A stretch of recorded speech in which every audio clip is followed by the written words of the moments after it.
Alunos, aqui é a professora Fernanda. Hoje vamos falar sobre intemperismo e solos. Então, o que é o intemperismo? É um conjunto de processos que podem ser químicos, físicos e biológicos e que promovem a decomposição e a desintegração das rochas, ou seja, vão formar os solos. O clima é um fator predominante sobre o intemperismo. Então, a variação de temperatura, a composição de gases da atmosfera, ações de vulcanismo, correntes marinhas, tudo isso influencia no intemperismo a que a rocha está suscetível. Para que a gente entenda um pouco mais do que acontece com o clima e como ele influencia o intemperismo, eu vou dar uma rememorada aqui, uma relembrada em vocês sobre os tipos climáticos. Então, a Terra ela se divide em zonas climáticas que coincidem mais ou menos com os tipos de solo e vegetação. Vocês vão entender já já o porquê, né? Num clima tropical, a gente tem elevadas temperaturas e elevadas precipitações. Quando eu tenho grande temperatura e eu tenho água presente nesse sistema, conseguimos ter o desenvolvimento de florestas permanentes, perenes, né, que não existem em função somente da presença de água que acontece ocasionalmente. Não, elas existem durante o ano inteiro. É o caso das savanas e das nossas florestas tropicais, que nós conhecemos aqui no Brasil. Num clima árido, já com pouca chuva, no semiárido, a gente tem grande variação de temperatura. Então, o solo que se forma é próprio desse clima, é um solo desértico. Pouca ou nenhuma vegetação, rochas aflorando, e se não tem rochas, tem apenas o solo já decomposto. Nos climas de latitude média, como o que mostra aqui no mapa, nessas faixas laranjas, próximos do de alta altitude, nós temos verão quente e seco, inverno frio e chuvoso. No temperado úmido, que é típico das regiões interioranas dos territórios continentais, a gente tem pouca chuva e grande oscilação de temperatura durante as estações. Então, inverno bem quente, aliás, inverno bem frio, perdão, verão bem quente. Clima polar, aquela região que está permanentemente coberta por gelo ou por tundra, que é essa vegetação bem rasteirinha.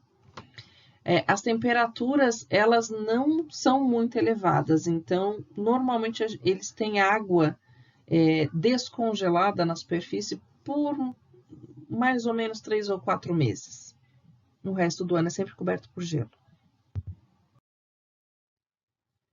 O que isso tem a ver, então, com o solo, né? Com a decomposição dele? Bom, existe uma ligação entre a vegetação que cresce num determinado local, porque ela encontra condições propícias, né? Quando não cresce a vegetação, também é porque ela não encontra essas condições. Na elevada precipitação, então, naqueles climas que tem bastante chuva, a gente tem um solo bem espesso, uma camada bem grossa de material decomposto, rocha decomposta. Quando eu tenho baixa precipitação, eu tenho um solo mais raso, menos espesso, com mais pedregulho, chegando bem próximo da superfície. Às vezes nem tem camada de solo. Nos locais onde a gente tem, então, nas latitudes equatoriais, ali na linha do Equador, a gente tem um temperismo químico intenso, atinge grandes profundidades. O que é química? É quando a gente consegue ter reações químicas que provocam a decomposição da rocha. Quando eu estou nos trópicos, um pouco mais afastado do Equador, eu tenho a formação típica de lateritos, ou seja, latossolos, solos que passam por um processo de lixiviação, que é, em função da grande quantidade de chuva, a água penetra na rocha, decompõe ela, retira a sílica, enriquece o solo em ferro e alumina e transforma esse solo em laterito. Nas regiões desérticas, já a gente tem uma desintegração mecânica bastante intensa, que é quando acontece o choque entre as partículas. Como temos variação de temperatura muito grande entre dia e noite, a gente tem também grande intensidade de ventos. E o vento consegue levantar as partículas que estão no chão e fazer com que eles se choquem contra as paredes de rocha ainda existentes, quebrando ainda mais ela. Então, a gente chama isso de desintegração mecânica. Nas regiões temperadas, A variação de temperatura, o congelamento e o descongelamento de água na superfície das rochas provoca a degradação delas. Nos polos, isso já não acontece. Apesar de, na região temperada também a gente ter quantidade de neve elevada, no polo a gente tem 24 horas por dia, 12 meses do ano. Então, a gente sempre tem as rochas protegidas do intemperismo. O intemperismo lá é muito pequeno na rocha. Ela fica mais preservada, é isso que eu quis dizer, né? Então, esse processo de formação do solo nós chamamos de pedogênese, né? Isso acontece por causa da ação do intemperismo, dos agentes de intemperismo, que podem ser todos os fatores que estão na atmosfera, as condições de variação de temperatura e pressão, a presença de fungos, bactérias, insetos, plantas, tudo isso contribui para a formação dos solos. Nas regiões onde eu tenho um clima glacial e desértico, há o predomínio do intemperismo por erosão. Naqueles locais onde eu tenho bacias sedimentares, que são aqueles locais mais baixos da superfície, eu tenho a predominância de processos de deposição de materiais. Onde, dependendo do tipo de clima, então eu posso ter a predominância de ou uma decomposição química, favorecendo o intemperismo, ou a desintegração mecânica. No Brasil, em especial, onde a gente tem essas regiões úmidas com grande quantidade de chuva, o que predomina é a decomposição química, né? Quando a gente tem elevadas temperaturas, essas reações químicas elas se aceleram. Então, um exemplo, nas florestas equatoriais, como a gente tem aqui, acontece a formação de ácidos, que são importantes nas reações químicas das rochas e na decomposição delas. Então, quando a gente tem, resumindo, né, um manto rochoso e a gente tem um intemperismo físico, a gente diz que a rocha sofre desintegração. Quando a gente tem um manto rochoso e ele sofre um intemperismo químico mais acentuado, a gente diz que sofre um processo de decomposição. As plantas e organismos vivos podem provocar os dois tipos de intemperismo. Tanto que em alguns livros de geologia, vocês vão ver que eles falam que existe o intemperismo físico, químico e biológico. Tá? Mas, na realidade, o que acontece é que o intemperismo biológico pode tanto se dar por uma manifestação física quanto química. Dentre os processos físicos, agora vamos estudar os dois, os físicos e os químicos. Nos físicos, a gente tem como exemplos os processos de congelamento de água, variação de temperatura, esfoliação, decomposição esferoidal e destruição orgânica. Vou dar alguns exemplos. Essas imagens aqui mostram a variação de temperatura que provoca a fragmentação da rocha. Então, hora está quente, hora está frio. E a rocha fratura, ela dilata e contrai, até que ela fratura. A decomposição esferoidal parece que a rocha descasca, né? Como se fosse uma cebola, assim, ela fica arredondada e vai descamando em camadas. A gente chama isso de decomposição esferoidal. E a destruição orgânica também está aqui na lista de processos físicos, vejam, porque as raízes das plantas, por exemplo, podem penetrar em fissuras das rochas, crescer, abrir mais ainda essas fissuras, provocar ruptura desses blocos de rocha e cada vez mais destruir esse material. Aqui a gente pode visualizar os pendiculatos, né, que passam por esse processo físico aqui na figura superior do lado direito. A gente vê que essas superfícies das rochas elas estão arredondadas pela passagem do vento. Embaixo a gente tem de novo uma superfície arredondada no lado direito, uma rocha que sofreu uma decomposição esferoidal. No lado esquerdo inferior a gente tem a praia, onde as colunas de material arenoso das rochas mais arenosas estão sofrendo decomposição também. E nos químicos? Existem diferentes processos químicos de intemperismo, mas eu selecionei 3 que eu julgo os mais importantes para mostrar para vocês aqui. Então, tem a dissolução simples, que é quando a gente tem gás carbônico e água atuando junto, formando um ácido carbônico.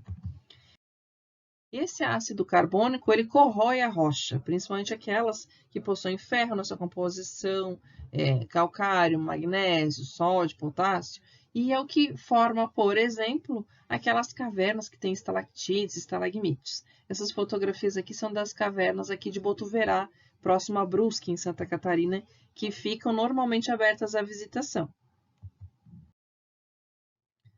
Na hidratação, então, é quando acontece a adição da água no mineral e ele se absorve dentro do cristal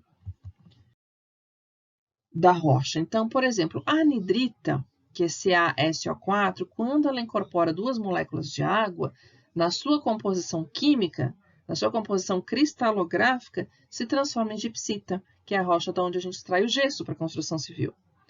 A hematita, que é o F3O3, quando incorporar 3 moléculas de água, se transforma em limonita.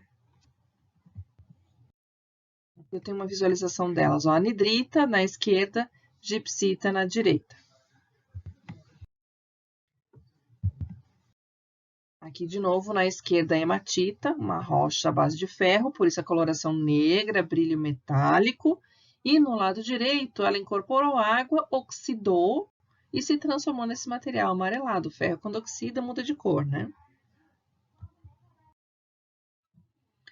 A hidrólise é outra reação química que provoca alteração na rocha. Então, é quando a gente tem uma reação química entre os minerais da rocha e a água, liberando íons H+ e OH-, né, da água e íon dos minerais. Eles reagem entre si. Por exemplo, uma das formas aqui dos minerais mais comuns, né, o feldspato, é um mineral muito comum. O feldspato na forma de ortoclase, que é assim amarelado, com água e gás carbônico, se transforma em caulinita, que é a rocha de onde a gente extrai o caulim, material utilizado para fazer as porcelanas. Então, na construção civil, a gente usa muito caulim na mistura com materiais argílicos para fazer louça, né, pia de banheiro, vaso sanitário, vários materiais utilizam esse caulim na sua composição, porque é uma rocha, é uma argila que quando ela vai para o forno, ela se transforma num material vítreo, né, tem uma aparência externa de vidro. E esse processo da hidrólise também forma outros materiais interessantes. Eu quis trazer para vocês aqui o que acontece no fenômeno da hidrólise quando há a formação de um mineral argílico muito, muito, muito fino, é o mais fino que a gente conhece, que a gente chama de montmorillonita. Tá? A montmorillonita, tá escrita aqui ela, ó, é um material que se expande. Então, ela é utilizada, entre outras coisas, para fazer a lama bentonítica e a vermiculita. A lama bentonítica, ela é usada para fazer perfurações de poços para fundação profunda, por exemplo. Então, como é um material que se expande na presença de água, essa lama, ela protege a parede de solos que são colapsíveis, que quando a gente faz a escavação para fazer a fundação profunda, eles têm tendência a romper, né, e a entrar no furo, não permitindo inundação. Então, se faz a injeção dessa lama, faz a perfuração, ela ajuda na perfuração porque ela provoca uma estanqueidade na parede do furo. Depois a gente faz a injeção de concreto nesse furo e como essa lama bentonítica ela é mais leve, o concreto vai empurrando essa lama de volta para a superfície e a gente vai recolhendo ela do furo. E a vermiculita, que é basicamente a montmorillonita em pó, né, o mineral argílico, que a gente mistura em argamassa de revestimento para fazer um reboco mais acústico, né, para fazer um tijolo que tenha também propriedades acústicas. Hoje em dia, as obras de edificações elas têm que ter um desempenho, né, tem uma norma de desempenho que elas têm que atender.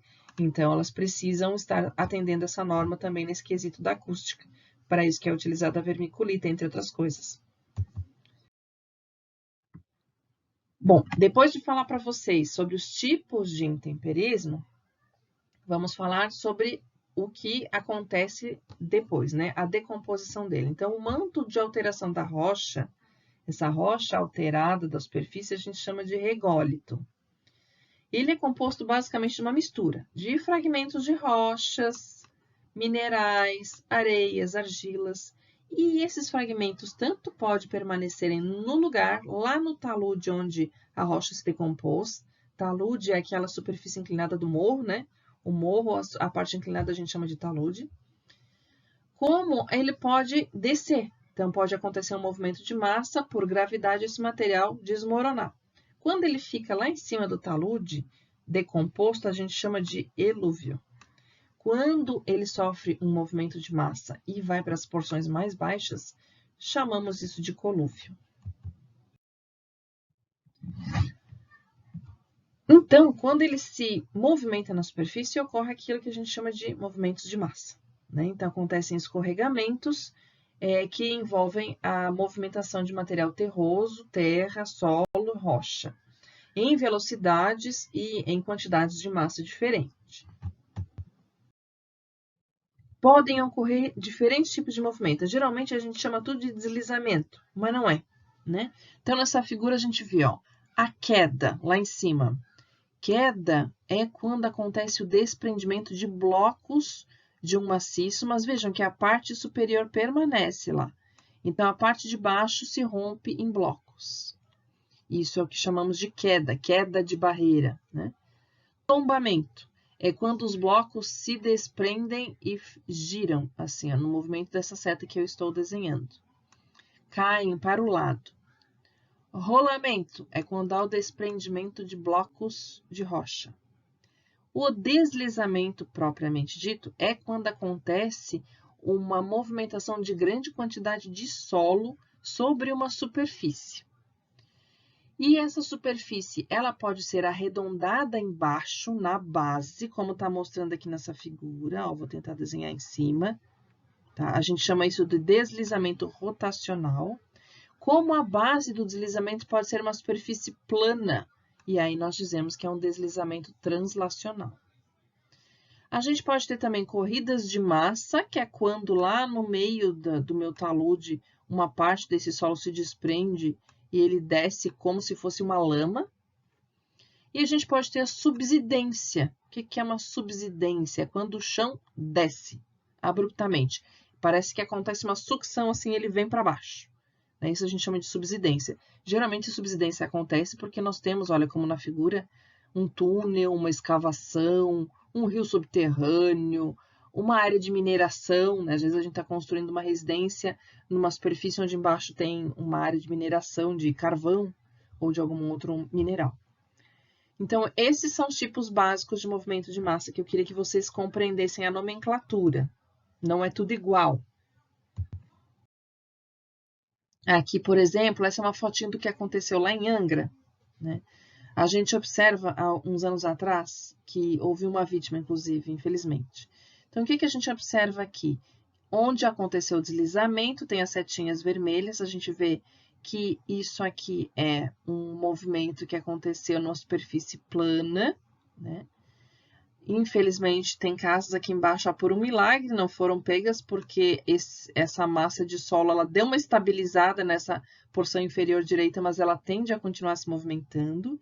E lá em cima, a gente observa a paisagem e já vê uma cicatriz, aqui onde eu estou desenhando a linha vermelha. Vocês podem ver que a vegetação está baixa, diferente da vegetação ao redor. Então, já houve um escorregamento antes, só que a massa de solo estabilizou, por algum motivo. Mas ele vai voltar a se movimentar, dependendo da precipitação que acontecer, dependendo da quantidade de água que penetrar nesse solo, esse deslizamento vai voltar a acontecer, porque é uma superfície bem inclinada, né? Vocês podem perceber. E olha, notem, os solos, eles se decompõem em cima da rocha, então formam-se camadas diferentes. Pela cor do sedimento que aparece aqui na figura, a gente identifica já dois tipos de materiais diferentes. Um mais superior, logo abaixo da vegetação, aqui bem marronzinho, mais escuro, e abaixo um que tem uma cor bem mais arenosa, né? Então, os solos, eles têm horizontes, eles têm camadas distintas entre si.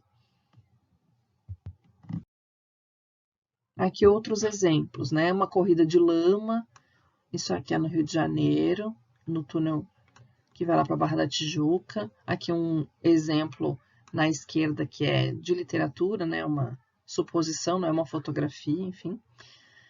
Aqui um outro deslizamento que aconteceu na SC401 alguns anos atrás, infelizmente provocou a morte de uma pessoa também. Geralmente, quando a gente tem um problema geotécnico, infelizmente, há vítimas fatais. É difícil que a gente tenha uma ruptura, um movimento de massa, um problema de fundação, um edifício que recalca demais e que inclina. É difícil que a gente não tenha uma vítima, infelizmente. Por isso, a gente precisa prestar muita atenção quando vai mexer num solo, quando a gente vai fazer uma escavação, quando está um tempo de chuva numa obra, a gente para, não faz nada, e espera para ver o que vai acontecer com aquele solo, para que a gente não tenha vítimas. Olha, o tipo de deslizamento que aconteceu na SC401 alguns anos atrás, a gente vê que a superfície está arredondada, né?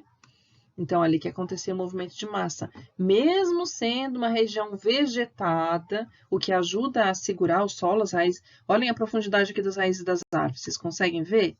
Isso forma uma trama na parte superior do solo e ajuda a segurar o solo. Mas a quantidade de água naquela ocasião foi tanta que não foi suficiente. Depois, esse talude foi feita uma obra de contenção, mas na época não tinha. Então, como é que se forma o solo? Bom, para a gente arredondar aqui a conversa, o solo é o produto do intemperismo das rochas. É isso que a gente chama de solo, né?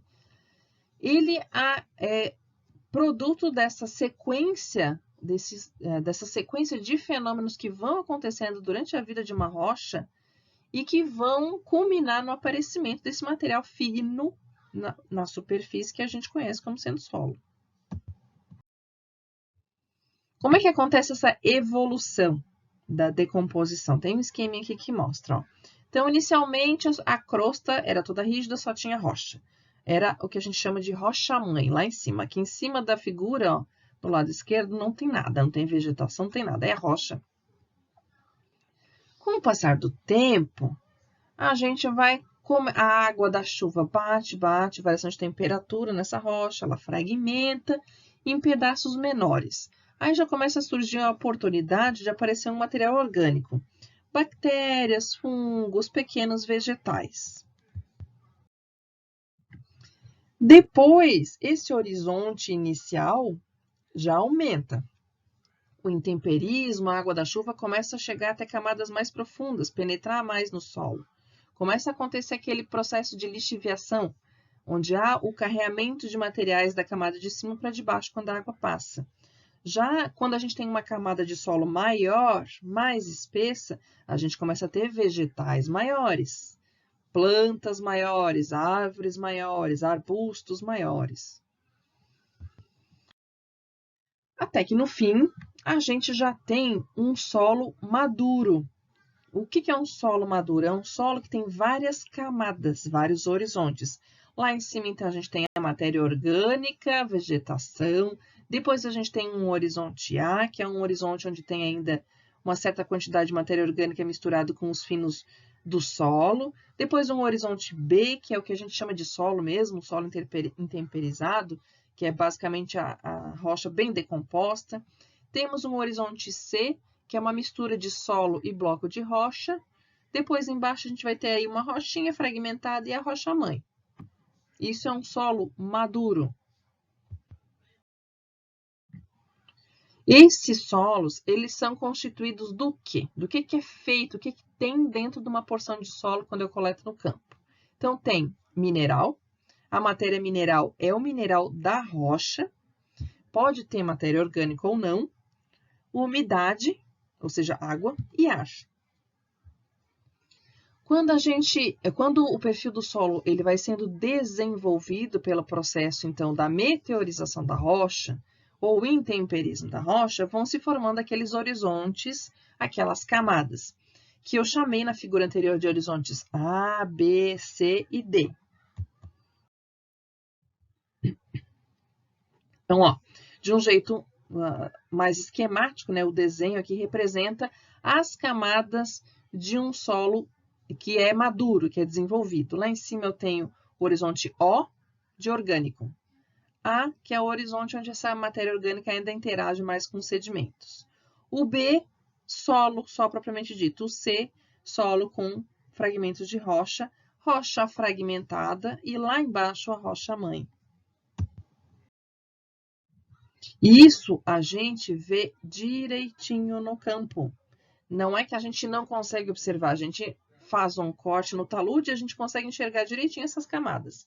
Alguns solos fica mais difícil a gente diferenciar essas camadas, né? Eles acabam sendo mais homogêneos e é isso que faz com que a gente tenha nomes diferentes para diferentes tipos de solo. Alguns solos têm todas essas camadas, horizonte O, A, B, C, até chegar na rocha-mãe. Outros não, outros têm o horizonte O, logo o horizonte C e a rocha-mãe, não tem o A e o B. Então, isso faz com que a gente consiga dar um nome diferente para cada perfil do solo. É por isso que a gente tem tantos tipos de solo. Com relação a esse desenvolvimento do perfil, a gente já pode dar um nome para o solo. Então, tem várias formas da gente dar nomes. Eu vou explicar o primeiro agora para vocês. Com relação ao desenvolvimento do perfil, a gente pode chamar eles de solos não desenvolvidos, pouco desenvolvidos ou desenvolvidos. Os não desenvolvidos, aqueles que possuem características próximas ao da rocha-mãe. Tem basicamente detritos da rocha-mãe. Então, é o típico solo da região desértica, areias, de dunas e de restingas. Bom, essas são as imagens típicas dessas paisagens, que são solos que a gente chama de não desenvolvidos. Os pouco desenvolvidos é aqueles que já têm uma matéria orgânica lá em cima e um horizonte A, e depois ali embaixo a gente já tem uma rocha fragmentada e lá embaixo a rocha-mãe, como está mostrando aqui, ó. Aqui também a rocha fragmentada. Vocês podem ver que a camada de horizonte A é pequena. E os solos desenvolvidos, um perfil com todas aquelas camadas como estava, e a mesma figura anterior, né? Bom, aquilo foi quanto ao desenvolvimento. Agora vamos falar quanto ao processo de formação. A gente chama isso de gênese. Então, quanto à sua gênese, podemos classificar os solos em residuais, sedimentares e orgânicos. Qual é o residual? Aquele que se forma sobre a rocha-mãe. Passa por aquele processo que eu expliquei antes. O intemperismo vai atuando e ele vai degradando em camadas, em horizontes, e fica ali em cima da rocha-mãe. Então, esse é o perfil típico de um solo residual. Anotem isso, façam um coraçãozinho aqui nele, porque isso aqui sempre cai na prova. Ó, coração. Então, o que é um perfil típico de um solo residual? Lá em cima, a gente tem uma camada, que é a camada de matéria mais decomposta, a gente chama de solo maduro. Depois, a gente tem um saprólito fino, que é um solo misturado com fragmentos pequenos de pedregulho. Depois, nós temos um saprólito grosso, onde a gente já tem o solo com blocos maiores. Seguido, indo sempre para baixo, né? Por uma rocha alterada, que é uma rocha fragmentada, até a gente encontrar a famosa rocha-sã, ou rocha-mater, ou rocha-mãe. Depois, nós temos os sedimentares. São solos formados por sedimentos de rochas que foram transportados para outro lugar. Então, não estão sobre a rocha-mãe, como é o caso do residual. Nós podemos classificar os solos sedimentares em eólicos, aluvionares, coluvionares e glaciais, dependendo do transporte que ele sofre. Eólico. Exemplo, as dunas, né? Então, as dunas são um exemplo típico de solo sedimentar eólico. Aluvionar, os transportados pela água. Nos leitos dos rios, a gente geralmente tem os bolsões de areia e argilas sendo depositados, que é da onde a gente extrai a argila e a areia para a construção civil. Os coluvionares, lembram do colúvio que eu falei antes? Elúvio, colúvio, elúvio, colúvio. Elúvio é aquele solo que fica lá em cima, que não se movimenta. O colúvio movimentou-se, tá? Nessa mancha aqui embaixo, ó. Um colúvio, outro colúvio. Pela paisagem a gente já vê, né? que a vegetação lá mais no topo do morro aqui está verdinha, a árvore está lá. Aqui embaixo tem uma gramínea. E essa grama, essa vegetação mais rasteira, ela cresce porque o solo se movimentou, houve um movimento de massa lá do topo do morro porque a rocha desgastou. Isso sofreu um deslizamento, foi para as partes mais baixas e agora a vegetação está crescendo novamente. Os glaciais são transportados pela ação do gelo. Então, naquele período, lembra que eu falei de gelo, degelo, pela ação do clima, nas regiões temperadas, a gente tem os solos glaciais. Eles são transportados para as partes mais baixas. Na medida que a neve vai descongelando, nessas linhas, nessas fissuras que tem aqui na superfície, esse material vai caindo, vai escorregando. E é diferente, é bem diferente de um solo sedimentar. Um solo sedimentar, ele é um solo, por exemplo, no tipo da areia e das argilas, que tem uma granulometria bem constante, porque a água, por exemplo, ela tem uma certa competência para conseguir transportar a argila, né? A argila se solubiliza, ela fica ali em suspensão na água. Quando a água do rio baixa, ela se deposita nas bordas, nos meandros do rio. No gelo, o gelo ele não tem essa competência de separar sedimento. Então, vocês podem observar aqui que tem variados tamanhos de sedimento onde essas duas pessoas estão trabalhando, né? Tem sedimentos maiores, clastos, a gente chama blocos de rocha, e tem solo mais fino também. Por último, os solos orgânicos que nós conhecemos. Os solos de banhado, conhecidos aqui no sul assim por banhado, né? São as turfas. E a gente tem os solos de mangue, também muito comuns aqui na nossa região, no município de Florianópolis. São aqueles ricos em matéria orgânica, conhecidos também como chernossolos, porque eles têm uma coloração escura, em função da decomposição da matéria orgânica, e um cheirinho bem característico, né?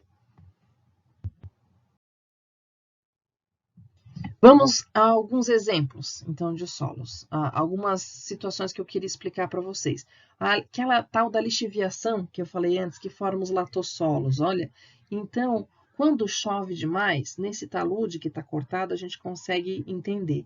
A água da chuva vai formando essas fissuras no talude. Isso é um talude, né, uma superfície cortada. E a sílica ela vai se acumulando aqui embaixo, ela vai sendo removida. Portanto, aqui na parte superior, esse material fica mais colorido, mais avermelhado, enriquecido com ferro e alumina. Tá? Isso ocorre na formação dos solos lateríticos ou latossolos. Pluviosidade maior do que 500 milímetros por ano. Só para vocês terem uma ideia se isso é muito ou pouco, 500 não é tanto, já significa que tem bastante chuva, mas não é tanto assim, né? Uma região desértica chove 200 milímetros no ano, num clima desértico. Aqui na nossa região de Florianópolis, quando dá uma semana de chuva, assim, às vezes entre 2 dias de chuva intensa já chove 200 milímetros. Tá? Nas regiões secas, a gente tem uma cara assim do solo, ó. Então a gente não tem aquela formação dos horizontes, né, que são lixiviados, aquelas colorações diferentes. A gente diz que isso é mais difuso. É difícil para uma pessoa que não tem um olhinho treinado separar aqui o horizonte, ó, aqui em cima, depois até aqui embaixo, ó, o A, né, o horizonte B. Então não tem esse processo de lixiviação. Nas tropicais úmidas, então, vou dar exemplo de latossolo. Esse é um latossolo vermelho. É conhecido como um solo bem desenvolvido, porque o horizonte dele varia assim, na profundidade de 1 a 1,5 metro. Os podzóis, que são típicos das regiões frias e temperadas e úmidas. A gente consegue observar direitinho essa formação da camada cinza, mais acinzentada, né? É típica desses podzóis. É o horizonte de eluviação. Está em inglês aqui, mas a gente chama de eluviação, onde a água da chuva que penetra, ela vai lavando mesmo os minerais e eles se acumulam abaixo, onde a gente chama de horizonte de iluviação, onde eles se acumulam, né? E isso é bem nítido nessas camadas de solo. A gente consegue ver que a matéria orgânica, né? A gente consegue ver essa coloração mais escura do solo, a parte mais acinzentada. Isso é visível no perfil. E é isso, mostrei alguns exemplos de perfil de solo para vocês. Espero que vocês tenham gostado dessa explicação e até a nossa próxima aula. Obrigada!